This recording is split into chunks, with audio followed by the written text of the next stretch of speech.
Here we go. We're on. Coach, I know it's early, but do you get a sense of what the personality of this team might be like? I think this team is jam-packed with personality. We have a lot of guys who just exude enthusiasm. They're fun-loving. They communicate well. This team has developed a very early, genuine chemistry. They really like each other. And I guess it starts with your seniors, Jamel, Ty, and Rick. What's it like to be able to have those three guys, especially with so many newcomers this year? Well, experience is always important. And those three men that you just mentioned have been important players and leaders for us throughout their career. And they've really embraced the role of being leaders. And they've done a great job early with our guys, letting them know how we do things here, what's important. And they've really tried to extend their hand to help all the new guys we have. You know, one of the things that you've talked about in this team every year is so good on defense. I mean, last year for a big portion of the season, you were ranked #1 in the country. And so there's that, but then also a perception maybe that you don't run, and that's pretty much inaccurate. What do you think this team will look like, and maybe in that vein, because you have a lot of shooters, you'll have a lot of guys that can run.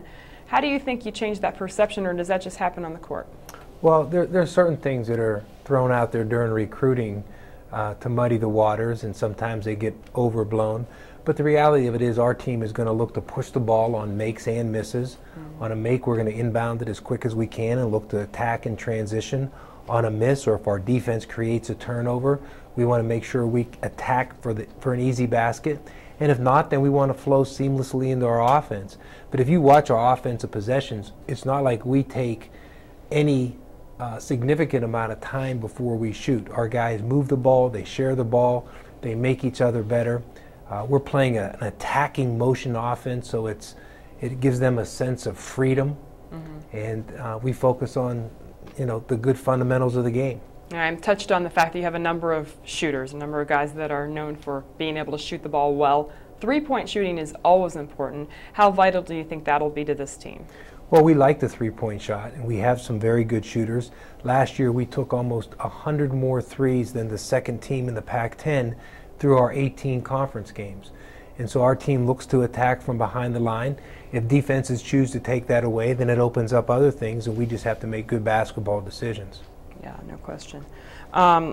Let's go back, and we'll talk about all the new guys, but it was a big weekend for you in June when it was Carrick Felix and Kyle Kane coming to this program. It was really a national headline among college basketball writers. What was that weekend like for you?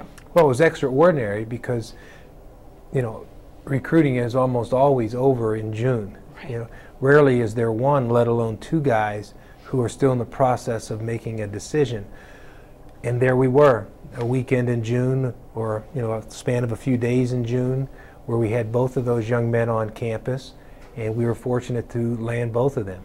I know that there's so many, with 7 new guys, and there's so many things about them that get you excited, get fans excited. Let's start with Kiala, though, because he was such a high prospect. What do you think he can bring to this team, maybe even right away? Yeah, well, Kiala is about 6'5". He's left-handed. He's a very versatile player.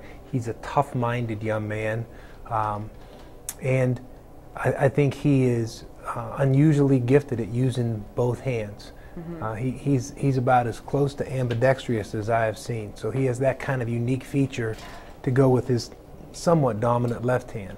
That is unique because as great as James Harden was, he had to work on, he took a summer to really work on the right hand. So you're saying Kiala he's much more ambidextrous. Yeah, he really has a flair for using either hand, especially around the basket. He has great size for a perimeter player. Obviously, was a very highly recruited, ranked player. But like all the young guys, he'll have to make the transition to college. We're talking about talking to Ruslan Pativ, and he kind of sheepishly said, I used to be the tallest guy, now it's Jordan. And so here he is looking up from a 7-footer to a 7'2" player.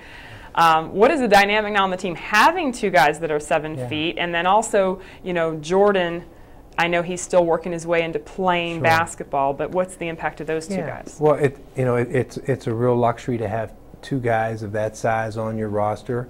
That's probably relatively uncommon, and it's just the way things came together for us. Although last year we had Ruslan and Eric. Eric wasn't quite as big at 6'11", but we had two, relatively tall players last year as well. Jordan, you're right, Jody. He's working to get himself back into basketball playing condition after not really playing for over 2 years.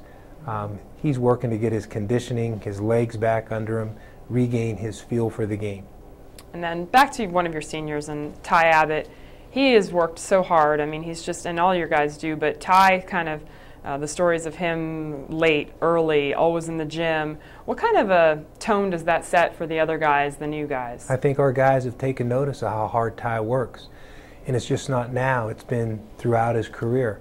I can remember when he first came in as a freshman, we were in the midst of our fall workouts, and he was a perfectionist. He was a guy that every time he cut, every time he ran the floor, he did it with intensity. He did it with focus, had great attention to detail.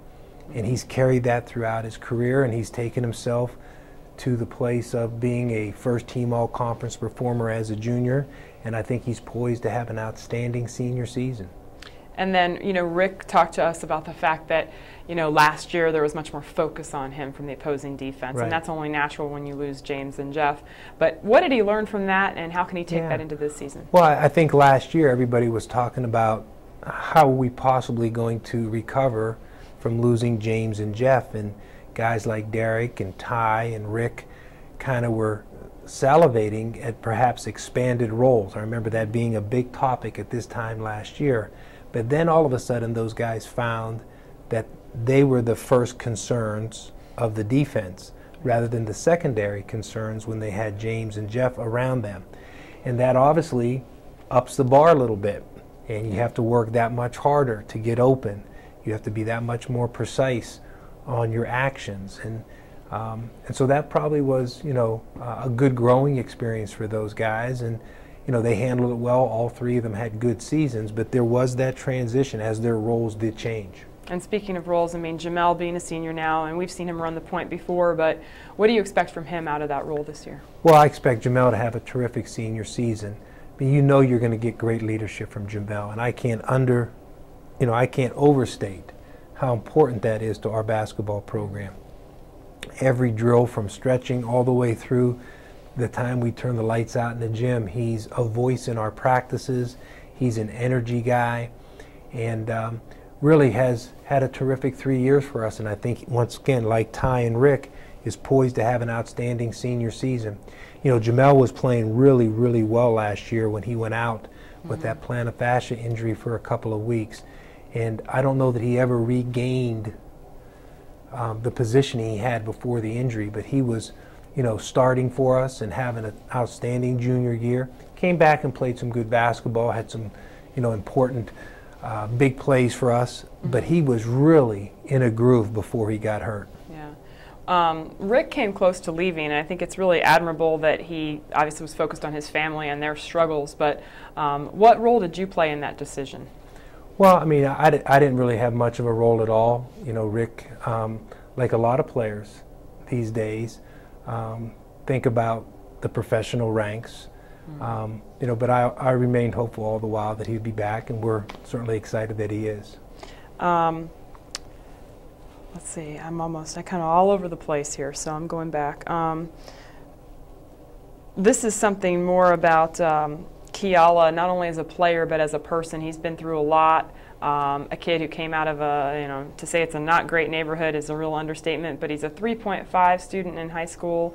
And what impresses you most about him on or off the court? I think he's a competitor. He really has an edge to compete on the court. He has a great personality. He's very engaging. He's a fun guy to have around. Defense, we talked about it a little bit, and now bringing these newcomers in, is it hard to teach new guys, or do some of them just pick it up very naturally in this zone? I don't think it matters whether you teach zone, man, or what offense you necessarily run. Some guys are quick learners. They have great basketball IQs. They pick things up rapidly. Other guys, it takes them more time. It takes them additional repetitions, whether you're using one scheme or another. So what I have found through the years is that's more individually driven than anything. Mm-hmm. What are you maybe most concerned with at this early date, of course, in the season and as you get ready for the season? Well, just the fact that we have to acclimate so many new players, you know, and you only have 4 weeks to do it. You know, we start practice October 15th, and then we have our first game on November 16th.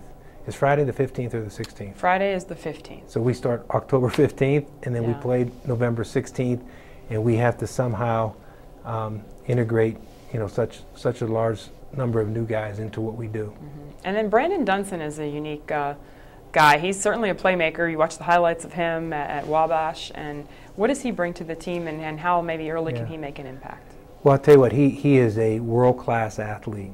You know, he really increases the athletic quotient of our team, loves the game. You know, he's somebody who's already said he wants to coach when he's done playing, and he's also been a guy that really has helped galvanize our team. He's one of those guys that pulls people together very well.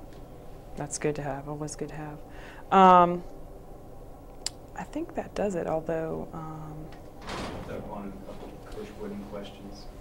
Oh yes, this is for, I guess, a tribute for what would have been Coach Wooden's 100th birthday, I guess, coming, right?